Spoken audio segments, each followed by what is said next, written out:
Good morning, students. This is Dr. Yogitha Shetty, Assistant Professor in English in the Government First Grade College, Sargur.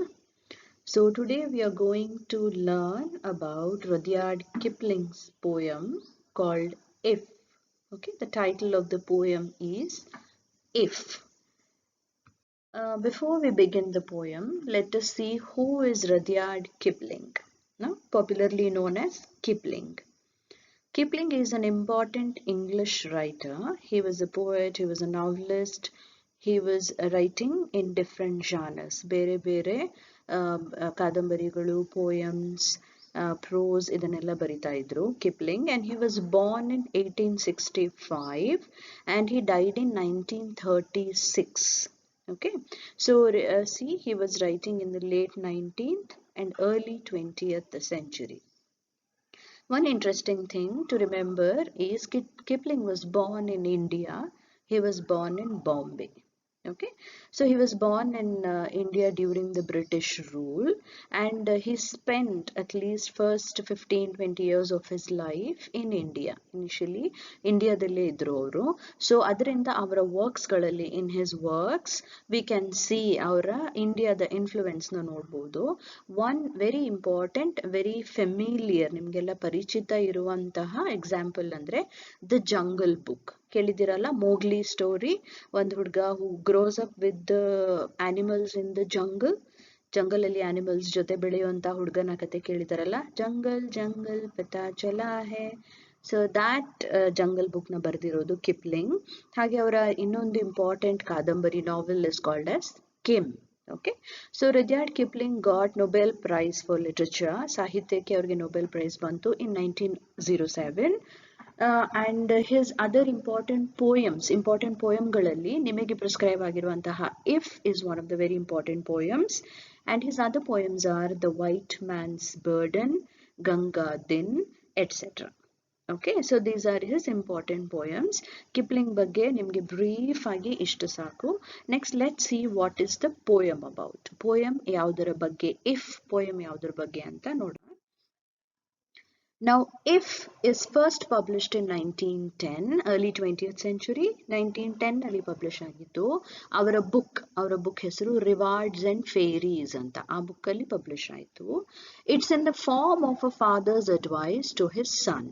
Okay, so the poem main ಹೇಗಿದೆ, ಯಾವ ರೂಪದಲ್ಲಿದೆ ಅಂದ್ರೆ, ಒಬ್ಬ ತಂದೆ ತನ್ನ ಮಗನಿಗೆ ಸಜೆಷನ್ಸ್ಗಳನ್ನ ಕೊಡ್ತಾ ಇದ್ದಾರೆ, ಅಡ್ವೈಸಸ್ಗಳನ್ನ ಕೊಡ್ತಾ ಇದ್ದಾರೆ, ಸಲಹೆಗಳನ್ನ ಕೊಡ್ತಾ ಇದ್ದಾರೆ, ಹೇಗೆ ಲೈಫ್ನ ಲೀಡ್ ಮಾಡಬೇಕು ಅಂತ. Okay, so it's a series of advices about life, about friends, about challenges, about attitude and so on. ಈ ವಿಷಯಗಳ ಬಗ್ಗೆ ಎಲ್ಲ ಅವರು ತನ್ನ ಮಗನಿಗೆ ಸಲಹೆಗಳನ್ನ ಕೊಡ್ತಾ ಇದ್ದಾರೆ. ಸೊ ಆಸ್ ಯು ನೋ, ನಾವು ಅವಾಗ ಹೇಳ್ತಾ ಇರ್ತೀವಿ, ಮಕ್ಕಳೇ ನೀವು ಚೆನ್ನಾಗಿ ಓದಿದ್ರೆ ಎಕ್ಸಾಮ್ ಅಲ್ಲಿ ಪಾಸ್ ಆಗ್ತೀರಾ, ನೀವು ಚೆನ್ನಾಗಿ ಊಟ ಮಾಡಿದ್ರೆ ಹೆಲ್ದಿ ಆಗಿರ್ತೀರಾ, ನೀವು ಚೆನ್ನಾಗಿ ಪೇರೆಂಟ್ಸ್ನ ನೋಡ್ಕೊಂಡ್ರೆ ಅವ್ರು ಯಾವಾಗ್ಲೂ ನಿಮ್ಮನ್ನ ಚೆನ್ನಾಗಿ ನಿಮ್ಗೆ ಆಶೀರ್ವಾದನ ಕೊಡ್ತಾರೆ, ರೈಟ್? ಸೊ ಆಲ್ ದೀಸ್ ಹೀಗೆ ಹೇಳುವಾಗ, ಸಜೆಷನ್ಸ್ನ ಕೊಡುವಾಗ ವಾಟ್ ವಿ ಯೂಸ್, ನಾವೇನ್ ಬಳಸ್ತೀವಿ, ಇಫ್ ಅಂತ ಬಳಸ್ತೀವಿ. ಹೀಗಾದ್ರೆ ನೀವು ಚೆನ್ನಾಗಿ ಓದಿದ್ರೆ ಎಕ್ಸಾಮ್ ಅಲ್ಲಿ ಚೆನ್ನಾಗಿ ನೀವು ಮುಂದೆ ಲೈಫಲ್ಲಿ ಚೆನ್ನಾಗಿರ್ತೀರಾ ಅಂತ ಬಳಸ್ತೀವಿ, right? So that's when we use if. If you study well, you will be successful in life. If you eat well, you will be healthy in life. Okay, if you follow the class properly, you will do well in the exams. Okay, so ಎಲ್ಲ start ಆಗೋದು ಹೇಗೆ, if ಇಂದ. If ನೀವು ಹೀಗೆ ಮಾಡಿದ್ರೆ ಹೀಗಾಗುತ್ತೆ. So the same happens in the poem ಅಲ್ಲೂ ಕೂಡ ಹಾಗೆ ಆಗೋದು. Okay, so ಅವನು ಹೇಗೆ ಹೇಳ್ತಾ ಹೋಗ್ತಾನೆ, if you do this, if you become like this, if you do this, if you are like this, if you follow this, you will become like this, you will become like this ಅಂತ. Main ಆಗಿ you will become what, ನೀವೇನಾಗ್ತೀರಾ ಅಂತ ಹೇಳೋದು last 3-4 lines ಅಲ್ಲಿ. Okay, ಅಲ್ಲಿವರೆಗೂ if you do this, if you do this, if you do this ಅಂತ ಹೇಳ್ತಾ ಹೋಗ್ತಾರೆ. Okay, so that is the form of the poem. So poem ನ form ಆ ರೂಪದಲ್ಲಿ ಇದೆ. Okay, so all this sums up, ಇದನ್ನೆಲ್ಲ ಸೇರಿಸ್ಬಿಟ್ಟು, what makes an ideal person, ಒಬ್ಬ ಒಂದು ಉನ್ನತ ವ್ಯಕ್ತಿ ಆಗ್ಬೇಕು ಅಂತ ಹೇಳಿದ್ರೆ, ಆದರ್ಶಯುತ ವ್ಯಕ್ತಿ ಆಗ್ಬೇಕು ಅಂತ ಹೇಳಿದ್ರೆ ಹೇಗಿರ್ಬೇಕು ತನ್ನ ಮಗ ಅಂತ ಹೇಳಿ, imagine somebody like you in teenage age 17 18 19 years 20 years ಇರೋ ಮಗ, ಸೊ ಅವನ್ಗೆ ಅವ್ರಪ್ಪ ಕೊಡ್ತಾ ಇರೋ ಸಜೆಷನ್ಸ್ ಅಂತ ಇಮ್ಯಾಜಿನ್ ಮಾಡಿ. Okay, so the poem is in that. Now so let me start the poem and I'll read you the poem once. Okay, if you can keep your head when all about you are losing theirs and blaming it on you, if you can trust yourself when all men doubt you, but make allowance for their doubting too, if you can wait and not be tired by waiting, or being lied about, don't deal in lies, or being hated, don't give way to hating, and yet don't look too good nor talk too wise. Okay, this is the first stanza. So let me let me briefly explain you what it is, right? So if you can keep your head when all about you are losing theirs, keep the head andre ಒಂಥರ com ಆಗಿರೋದು, ಶಾಂತವಾಗಿರೋದು, right?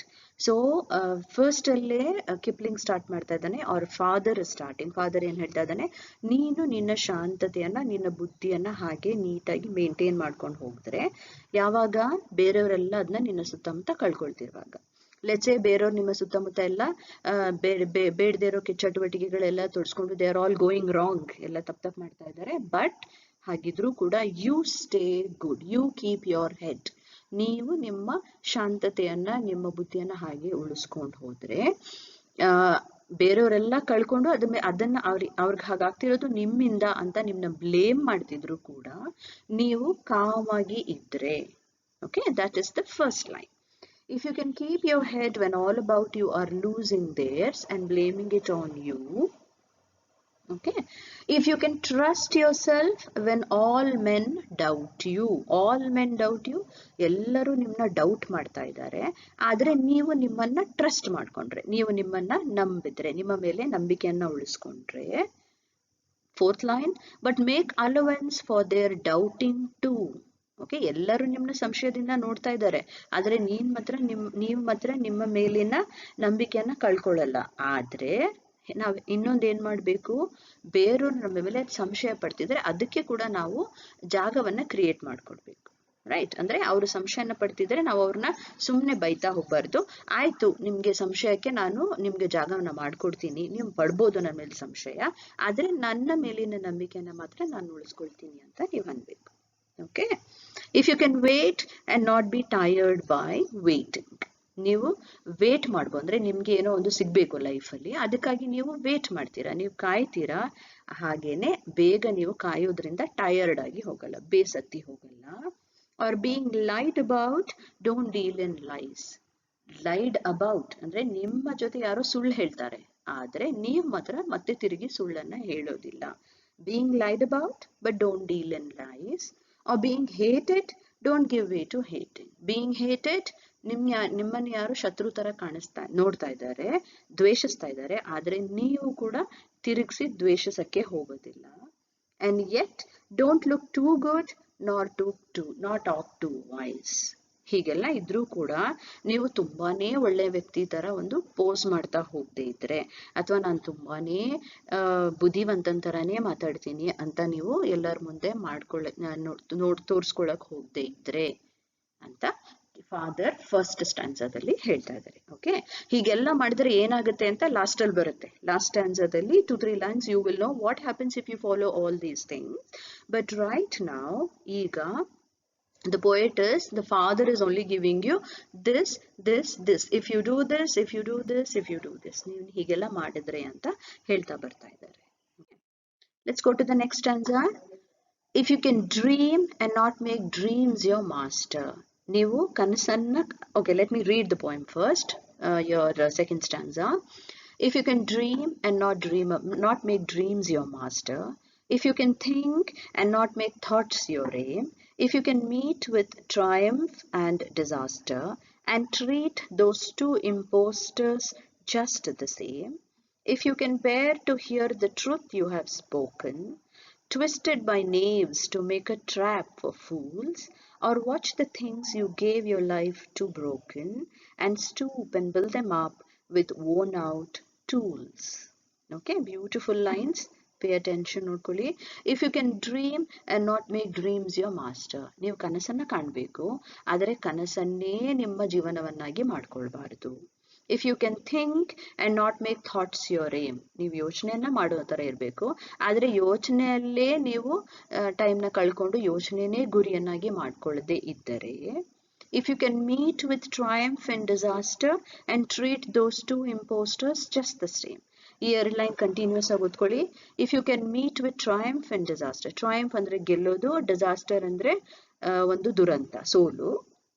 And treat those two impostors just the team. Okay, poet ಇಲ್ಲಿ ಅಥವಾ father ಈ ಎರಡನ್ನೂ ಕೂಡ, success ಮತ್ತೆ failure ಎರಡನ್ನೂ ಇಂಪೋಸ್ಟರ್ಸ್ ಅಂತ ಕರೀತಾ ಇದ್ದಾರೆ. ಓಕೆ, ಇಂಪೋಸ್ಟರ್ಸ್ ಅಂದ್ರೆ ಢೋಂಗಿ.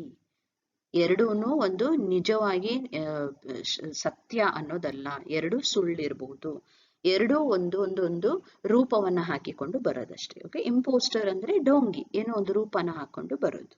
ಓಕೆ, ಸಕ್ಸಸ್ಸು ಪರ್ಮನೆಂಟ್ ಅಲ್ಲ, ಫೇಲ್ಯೂರು ಪರ್ಮನೆಂಟ್ ಅಲ್ಲ. So if you can meet with triumph and disaster and treat those two impostors just the same.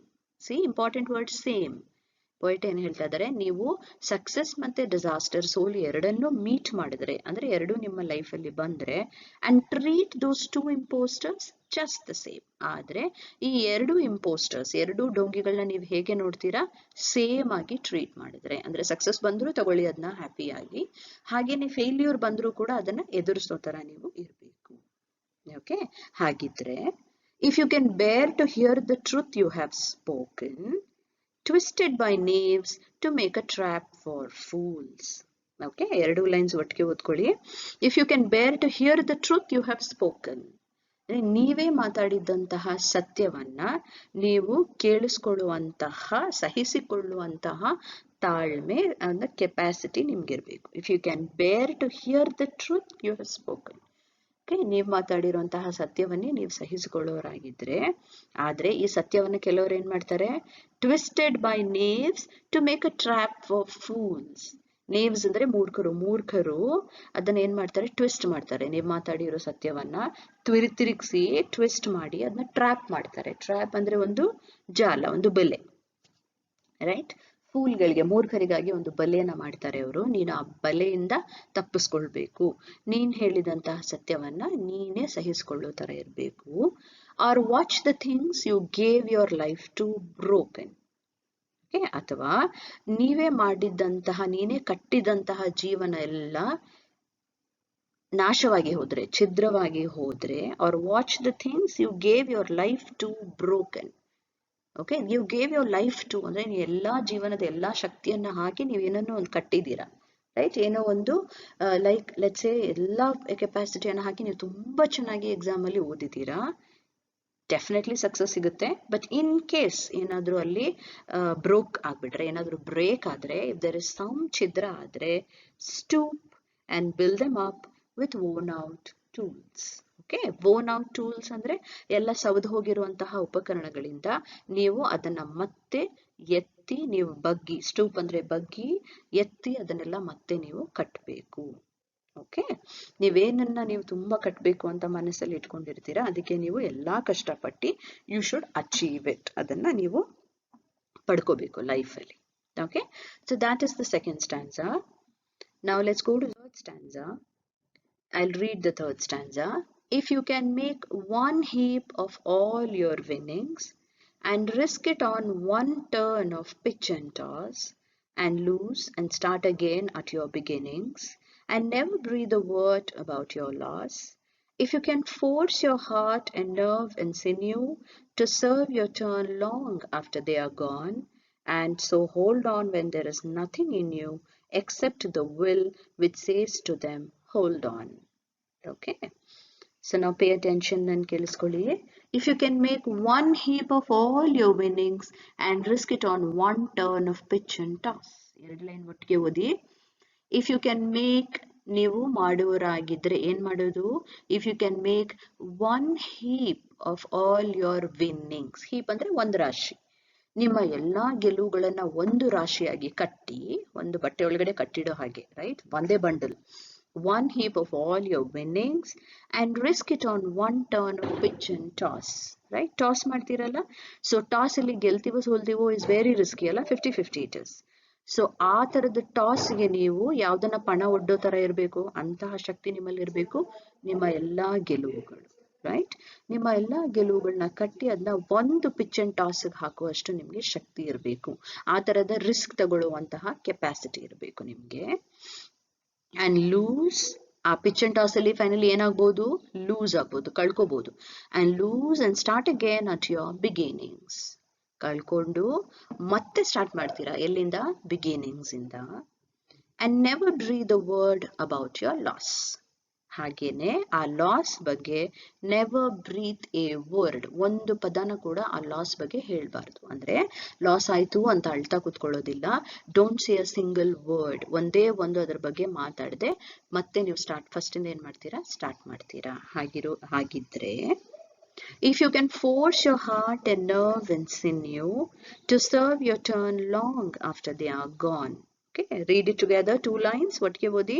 If you can force your heart and nerve and sinew, ನೀವು ನಿಮ್ಮ ಎಲ್ಲಾ ಶಕ್ತಿ ಅಂದ್ರೆ ನಿಮ್ಮ ಹಾರ್ಟ್ನ, ನಿಮ್ಮ ನರಗಳನ್ನ, ನಿಮ್ಮ ಸಿನ್ಯೂ, ನಿಮ್ಮ ಮಾಂಸಖಂಡಗಳನ್ನ ಎಲ್ಲಾನು ಫೋರ್ಸ್ ಮಾಡಬೇಕು. ಯಾವುದಕ್ಕೆ, to serve your turn long after they are gone. Let's say ನೀವು ಲೈನಲ್ಲಿ ನಿಂತ್ಕೊಂಡಿದ್ದೀರಾ, ಯಾವುದಕ್ಕೂ ವೇಟ್ ಮಾಡ್ತಾ ಇದ್ದೀರಾ, ಏನೋ ಮಿಸ್ ಆಯ್ತು, ನಿಮ್ ಟರ್ನ್ ಹೋಯ್ತು, ಆ ಲೈನಿಂದ ನಿಮ್ ಮಿಸ್ ಆಯ್ತು, ಹಿಂದೆ ಹೋಗ್ಬಿಟ್ಟಿದ್ದೀರಾ ಈಗ, ರೈಟ್. ಆದ್ರೂ ಕೂಡ ನೀವು ನಿಮ್ಮೆಲ್ಲಾ ಶಕ್ತಿಯನ್ನ ಹಾಕಿ ಮತ್ತೆ ಅಲ್ಲಿ ಕಷ್ಟಪಟ್ಟು ಆ ಲೈನ್ ನ ಪೊಸಿಷನ್ ಬಂದು ನೀವು ನಿಮ್ಗೇನ್ ಸಿಗ್ಬೇಕು ಅದನ್ನ ತಗೊಳ್ಳೋ ತರ ಇರ್ಬೇಕು, right. If you can force your heart and nerve and sinew to serve your turn long after they are gone. ನಿಮ್ಮ ಟರ್ನ್ ಅಂದ್ರೆ ನಿಮ್ಮ ಸರದಿ ಹೋದ ಕೂಡ್ಲು ಕೂಡ ನೀವು ಟ್ರೈ ಮಾಡೋ ತರ ಇರ್ಬೇಕು. And so hold on when there is nothing in you except the will which says to them, hold on, right? ಹಾಗೆ ಸೊ hold on ಅಂದ್ರೆ ಅದನ್ನ ಅಲ್ಲೇ ಹಿಡ್ದು ನಿಂತ್ಕೊಳ್ಳೋದು, right.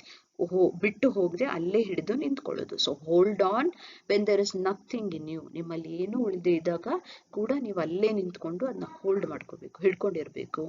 Accept the will which says to them, hold on, right. ಅಂತ ಟೈಮಲ್ಲಿ ನಿಮ್ಮ ಹತ್ರ ಒಂದೇ ಒಂದಿರೋದು, ಬೇರೆ ಏನು ಇರಲ್ಲ, ರೈಟ್. ನಥಿಂಗ್ ಇನ್ ಯು, ಏನು ಇರಲ್ಲ ಎಕ್ಸೆಪ್ಟ್ ಇದನ್ನ ಒಂದನ್ನ ಬಿಟ್ಟು. ಯಾವುದು, except the will which says to them hold on. Will ಅಂದ್ರೆ ಒಂದು ಮನಸ್ಸಿನ ಶಕ್ತಿ, ಧೈರ್ಯ, ರೈಟ್. ಯಾವುದು, which says to them hold on. ನಮ್ಮ ಮನಶಕ್ತಿ ನಮ್ಗೆ ಏನಂತ ಹೇಳ್ತಾ ಇರುತ್ತೆ, ನಿಲ್ಲು, ತಡೆದ್ಕೋ, ತಾಳು ಅಂತ ಹೇಳುವಂತ ಶಕ್ತಿನ ಬಿಟ್ಟು ಬೇರೆ ಎಲ್ಲ ಇಲ್ಲದೆ ಇದ್ದಾಗಲೂ ಕೂಡ ನಾವು ಅಲ್ಲೇ ಇದ್ದು ಟ್ರೈ ಮಾಡಬೇಕು. That is the third standard. Okay, let's move to the last stanza now. If you can talk with crowds and keep your virtue, or walk with kings nor lose the common touch, if neither foes nor loving friends can hurt you, if all men count with you but none too much, if you can fill the unforgiving minute with 60 seconds worth of distance run, yours is the earth and everything that's in it, and which is more, you will be a man, my son. Very very nice lines, very beautiful lines. ಈ lines ಅಲ್ಲಿ last ಅಲ್ಲಿ ನಿಮ್ಗೆ ಗೊತ್ತಾಗುತ್ತೆ if ಹೀಗಿದ್ರೆ ಏನಾಗುತ್ತೆ ಅಂತ finally poet ಹೇಳ್ತಾರೆ. Okay, before that let's see. If you can talk with crowds and keep your virtue ಅಂದ್ರೆ ಒಳ್ಳೆ ಗುಣಗಳು, ಸದ್ಗುಣಗಳು, right. If you can talk with crowds, ನೀವು ಗುಂಪು ಅಂದ್ರೆ ಎಲ್ಲಾ ತರದ ಜನನೂ ಇರ್ತಾರೆ. If you can talk with crowds, ಆ ಗುಂಪಿನ ಜೊತೆ ಕೂಡ ನೀವು ಮಾತಾಡ್ತಾ ವ್ಯವಹರಿಸ್ತಾ ಇದ್ದು, ಕೀಪ್ ಯೋರ್ ವರ್ಚ್ಯೂ, ಹಾಗಿದ್ರು ಕೂಡ ನಿಮ್ಮ ಸದ್ಗುಣನ ನೀವೇನ್ ಮಾಡ್ಬೇಕು, ಉಳಿಸ್ಕೋಬೇಕು. Same as your classes, right. ನಿಮ್ ಕ್ಲಾಸ್ ತರ where you have around 70-80 students ಇರ್ತಾರೆ, ಡಿಫ್ರೆಂಟ್ ಸ್ಟೂಡೆಂಟ್ಸ್. ಕೆಲವರು ಮಿಸ್ಚೀಫ್, ತುಂಟಾಟ ಎಲ್ಲ ಮಾಡೋರೆಲ್ಲ ಇರ್ತಾರೆ. But still you will keep your virtue, ನಿಮ್ಮ ಸದ್ಗುಣನ ನೀವು ಉಳಿಸ್ಕೊಳ್ತೀರಾ, ರೈಟ್. ಆ ತರ ಇರಬೇಕು. Or walk with kings nor lose the common touch. ಹಾಗೆ this is also very important line. Walk with kings, ರಾಜರ ಜೊತೆ ಎಲ್ಲ ನಡೆದಾಡಿದ್ರು ಕೂಡ, ಅಂದ್ರೆ ರಾಜರ ಜೊತೆ ಎಲ್ಲ ನಿಮ್ಮ ಸಂಬಂಧ, ನಿಮ್ಮ ರಿಲೇಶನ್ಶಿಪ್, ಫ್ರೆಂಡ್ಶಿಪ್ ಇದ್ರೂ ಕೂಡ, ನಾರ್ ಲೂಸ್ ದ ಕಾಮನ್ ಟಚ್, ಸಾಮಾನ್ಯರ ಜೊತೆ ಅಥವಾ ನಿಮ್ಮ ಸರಳತೆ, ನಿಮ್ಮ ಸಾಮಾನ್ಯತೆಯನ್ನ ನೀವು ಕಳೆದುಕೊಳ್ಳದೆ ಇದ್ರೆ, if neither foes nor loving friends can hurt you. Foes ಅಂದ್ರೆ ಎನಿಮೀಸ್, ನಥಿಂಗ್ ಬಟ್ ಎನಿಮಿ, ಶತ್ರುಗಳು, right? If neither foes nor loving friends can hurt you, ಹಾಗೆ ಶತ್ರುಗಳು ಆಗಲಿ ಅಥವಾ ಪ್ರೀತಿಸುವ ಫ್ರೆಂಡ್ಸ್ ಆಗಲಿ ಇಬ್ರು ನಿಮ್ಗೆ ಹರ್ಟ್ ಮಾಡೋ ತರ ಇರಬಾರ್ದು, ನೋವನ್ನುಂಟು ಮಾಡೋ ತರ ಇರಬಾರ್ದು. ಓಕೆ, ಬೇಸಿಕಲಿ ಏನ್ ಹೇಳ್ತಾ ಇದಾರೆ, ನೀವು you should be very balanced, composed ಆಗಿರ್ಬೇಕು, ವೆರಿ ಬ್ಯಾಲೆನ್ಸ್ಡ್ ಆಗಿರ್ಬೇಕು. If all men can count with you but none too much. Count with you ಅಂದ್ರೆ ನಿಮ್ಮನ್ನ ನಂಬೋ ಹಾಗಿರ್ಬೇಕು, ರೈಟ್? ನಿಮ್ಮನ್ನ ಎಲ್ಲರೂ ನಂಬಿ ನೀವು ಅವ್ರ ಜೊತೆ ಇದ್ದಾರೆ ಅನ್ನೋ ತರ ಇರ್ಬೇಕು ಎಲ್ಲರೂ. ಆದ್ರೆ ಯಾರು ನಮ್ ಜೊತೆ ತುಂಬಾ ಇದ್ದಾನೆ ಅನ್ನೋ ತರ ಇರಬಾರ್ದು. ಅಂದ್ರೆ ಬ್ಯಾಲೆನ್ಸ್ಡ್ ಆಗಿ ಇರ್ಬೇಕು, ಅಲ್ಲೂ ಇರಿ ಹಾಗೆ ನಿಮ್ಮತನವನ್ನ ನೀವು ಉಳಿಸ್ಕೋಬೇಕು.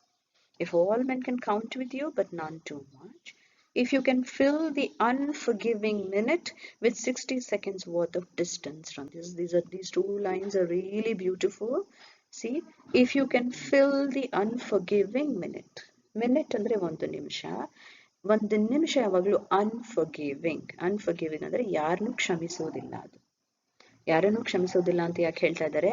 ಯಾರಿಗೂ ಒಂದು ನಿಮಿಷ ವಾಪಸ್ ಬರಲ್ಲ. ಇಡೀ ಪ್ರಪಂಚದಲ್ಲಿ ಯಾರಿಗೂ ಹೋದ ನಿಮಿಷ ವಾಪಸ್ ಬರಲ್ಲ, ರೈಟ್? ಈಗ ಕಳೆದು ಹೋದಂತಹ 20 ಮಿನಿಟ್ಸ್ ನಮ್ಮ ಲೈಫಲ್ಲಿ ಇನ್ ವಾಪಸ್ ಬರೋದಿಲ್ಲ. ಸೊ ಆ ತರದ್ದು ಅನ್ಫರ್ಗಿವಿಂಗ್ ಮಿನಿಟ್ನ ನೀವು ಯಾವುದರಿಂದ ತುಂಬಿಸ್ಬೇಕು? 1 ಮಿನಿಟ್ನ 60 seconds worth of distance run. ನೀವು 1 ಮಿನಿಟ್ನ ಯಾವ್ದಾಗಿ ನೀವು ಕನ್ವರ್ಟ್ ಮಾಡಬೇಕು? 60 ಸೆಕೆಂಡ್ ಆಗಿ ಕನ್ವರ್ಟ್ ಮಾಡಬೇಕು. 1 ಮುಂದೆ 60 ಎಷ್ಟು ದೊಡ್ಡದಲ್ಲ? ಸೊ ಆ 1 ಮಿನಿಟ್ನ ನೀವೇನಾಗಿ ತುಂಬಿಸ್ಬೇಕು? 60 seconds worth of distance run. 60 seconds ನಲ್ಲಿ ಉದ್ದ ಓಡುವ ಸಾರ್ಥಕವಾದ ಒಂದು ಓಟದಿಂದ ನೀವು ಆ 60 ಸೆಕೆಂಡ್ಸ್ ನ ತುಂಬಬೇಕು. Okay, that means use your time, utilize your time efficiently. ನಿಮ್ಮ ಟೈಮ್ ನ ನೀವು ಎಫಿಷಿಯಂಟ್ ಆಗಿ ಯುಟಿಲೈಸ್ ಮಾಡಬೇಕು, ಸಮರ್ಥವಾಗಿ ನೀವು ಬಳಸ್ಕೋಬೇಕು. ಹೀಗೆಲ್ಲ ಮಾಡಿದ್ರೆ ನಾವು the final thing, ಇಡೀ poem ಅಲ್ಲಿ if ಅಂತ ಬಂತಲ್ಲ, so finally what happens if you follow all these things? Yours is the earth and everything that is in it. Yours is the earth, ಇಡೀ ಜಗತ್ತೇ ನಿಮ್ಮದು. Yours is the earth and everything that is in it. ಈ ಜಗತ್ತಲ್ಲಿ ಇರುವಂತಹ ಪ್ರತಿ ವಸ್ತುವು ಕೂಡ ನಿಮ್ಮದು, ರೈಟ್? ಹೀಗೆ ಮಾಡಿದ್ರೆ ಏನಾಗುತ್ತೆ? ಇಡೀ ಜಗತ್ತೇ ನಿಮ್ಮದು, ಅದರಲ್ಲಿರುವ ಪ್ರತಿ ವಸ್ತು ನಿಮ್ಮದು. And which is more, you'll be a man, my son. Which is more, ಇನ್ನೂ ಮುಖ್ಯವಾಗಿ, what is more important? You'll be a man, my son. My son ಅನ್ನೋದೇ ನಿಮಗೆ ಕ್ಲೂ. ಫಾದರ್ ಸನ್ ಜೊತೆ ಮಾತಾಡ್ತಿರೋದು. You will be a man. ನೀನೊಬ್ಬ ಸಂಪೂರ್ಣ ಪುರುಷನಾಗ್ತೀಯ. ಇಲ್ಲಿ ಪುರುಷ ಅಂದ್ರೆ ಓನ್ಲಿ ಫಾರ್ ಮೇಲ್ಸ್ ಅಂತ ತಗೊಳ್ಬೇಡಿ. Take it as you will be a complete human being. Okay, so ಆಗ it's early 20th century. Obviously they will use a very patriarchal language. ಅಲ್ಲಿ man ಅನ್ನೋ ಪದನ ಬಳಸ್ತಾರೆ. Now in the 21st century we can always use it as human being ಅಥವಾ even you can say woman, right? So man ಅಂತ ಹೇಳಿದ್ರೆ it's not just man, it is symbol for a complete human being, person with full personality, person with a very well developed nurtured personality. Okay, ಆ ತರದ ವ್ಯಕ್ತಿಯಾಗಿ, ಒಂದು ಸಂಪೂರ್ಣ ವ್ಯಕ್ತಿಯಾಗಿ ನೀವು ಹೊರಹೊಮ್ಮತೀರಾ. ಯು ವಿಲ್ ಬಿ ದ್ಯಾಟ್ ಅಂತ father is suggesting his son. So ಅರ್ಥ ಆಯ್ತಾ? So I hope you all understood the poem. If there is any doubt, please get back to me. Thank you.